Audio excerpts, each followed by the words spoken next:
व्यास मंच पर उपस्थित परम आदरणीय आचार्य जी, उनका पूरा स्टाफ, सामने बैठे हुए परीक्षित महाराज जी, पिता तुल बुजुर्ग, माताएं बहनें, साथियों, आज हमारे साथ आपके गांव में उसमरा से चल के आए जिला पंचायत सदस्य अनिल कुमार भैया जी, करेल से नीटू प्रधान जी, बड़े भाई राहुल यादव जी।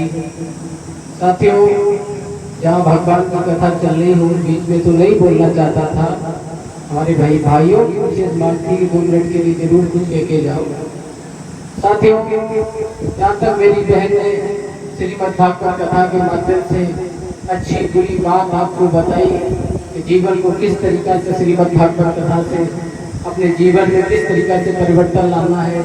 आज हमारे समाज में लगातार श्रीमद् भागवत कथाएं हो रही हैं।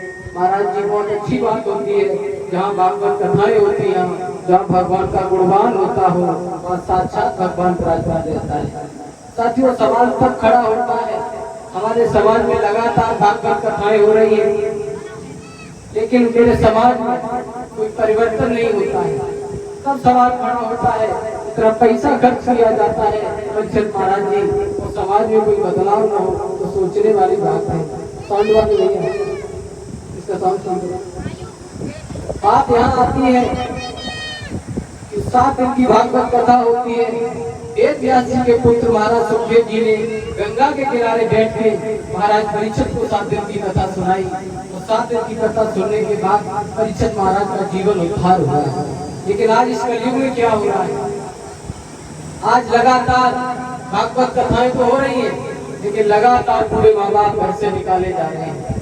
भागवत कथाएं, हमारी भाभियां तीर्थ यात्रा पे जा रही हैं, लेकिन पूरे माँ बाप की कदर नहीं हो रही है। साथियों, तब सवाल खड़ा होता है, भागवत के माध्यम से बताया जाता है पूरे माँ बाप की सेवा करो, लेकिन बहु पोस्ट करेगी आज वैष्णव भैया के दरबार में, कहीं गोवर्धन के दरबार में। आप अच्छी बात है, तीर्थ लोगों में भगवान का विरोध नहीं कर रहा हूँ, लेकिन बात कहना चाहता हूँ माताओं, अभी नवरात्रि थी, भारी संख्या में आप व्रत रही होंगी। जब तक घर के माँ बाप खुश नहीं है, तब तक मंदिर वाला देवता भी आपसे खुश नहीं हो सकता। इस बात को नोट रखना। इसलिए आप लोगों से कह रहा हूँ, हमारे समाज में लगातार ऐसे ही केस ज्यादा आ रहे हैं, लगातार घरों में कलेश हो रहा है, लगातार शादी के बाद लड़कियों के घर फट रहे हैं। परीक्षित महाराज जी, मैं समाज में रहता हूँ, मैंने देखा है आज लड़कियों के शादी के बाद अगर घर फट रहे हैं तो सबसे बड़ा कारण लड़की की माँ बन रही है। सच बात है, कड़वी है। शादी के बाद लगातार लड़की के टच में रहते हैं, उसके उतार चढ़ाव की बात घर की पूछती है, कारण उसका ये बनता है, उसका एक घर बिगड़ जाता है। माताओं, अपनी बेटियों को अगर कुछ देखना चाहती हो तो अपनी बेटी को काबिल बनाओ। आप 30 लाख रुपए तो दे सकते हो अपनी बेटी को, कोई गारंटी नहीं है 30 लाख रुपए देने के बाद आपकी बेटी को साल रहे, वो सुरक्षित रहे। क्योंकि राजा जनक ने भी अपनी बेटी के लिए राजघराना चुना था, राज परिवार था, लेकिन उन्होंने अपनी बेटी को काबिल बनाया था। आधा जीवन उनका बर्बाद में कटा, उनकी बेटी काबिल थी। इसलिए आप लोगों से निवेदन कर रहा हूँ, अपनी बेटियों को काबिल बनाओ, उन्हें पढ़ाओ।